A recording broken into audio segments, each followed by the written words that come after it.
Hi అండి, అందరూ ఎలా ఉన్నారు? ఇవాళ నేను మిల్లెట్ పొంగల్ చేశాను. అది లిటిల్ మిల్లెట్ అండ్ పెసరపప్పు 2 కలిపి చేశానన్నమాట. టేస్ట్ చాలా అంటే చాలా బాగా వచ్చిందండి. ఇలాంటి రెసిపీస్ కొంచెం కుక్కర్‌లో చేసుకుంటే చాలా ఈజీగా అయిపోతుంది. స్మూత్ టెక్స్చర్ కూడా వస్తుంది. అందుకని కుక్కర్ యూజ్ చేశాను. ఇప్పుడు ఒక స్పూన్ ఆవు నెయ్యి వేసుకొని అందులోనే ఒక స్పూన్ జీలకర్ర, ఒకసారి కచ్చా పచ్చాగా దంచిన మిరియాలు, ఒక పావు టీ స్పూన్, ఎక్కువ వేస్తే కొంచెం ఘాటు ఎక్కువైపోతుందని పావు టీ స్పూన్ మాత్రమే యూజ్ చేశాను. తర్వాత సన్నగా తరిగిన పచ్చిమిర్చి, కరివేపాకు వేసుకొని కొంచెం ఇంగువ కూడా వేసుకొని వేయించుకోవాలి.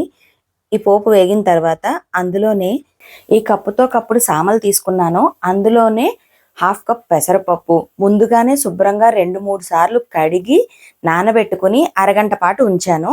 ఆ తర్వాత ఈ ప్రాసెస్ అంతా స్టార్ట్ చేస్తున్నాను. ఇప్పుడు ఇందులోనే అవి వేసి కొంచెం ఒక్కసారి వేయించుకొని ఈ కప్పుతో 5 కప్పులు నీళ్లు కొలత పోసుకుని సాల్ట్ కూడా యాడ్ చేసుకుని కుక్కర్ మూత పెట్టేసుకుని 4 విజిల్స్ రానిచ్చాను. చూడండి ఎంత మెత్తగా స్మూత్గా వచ్చిందో.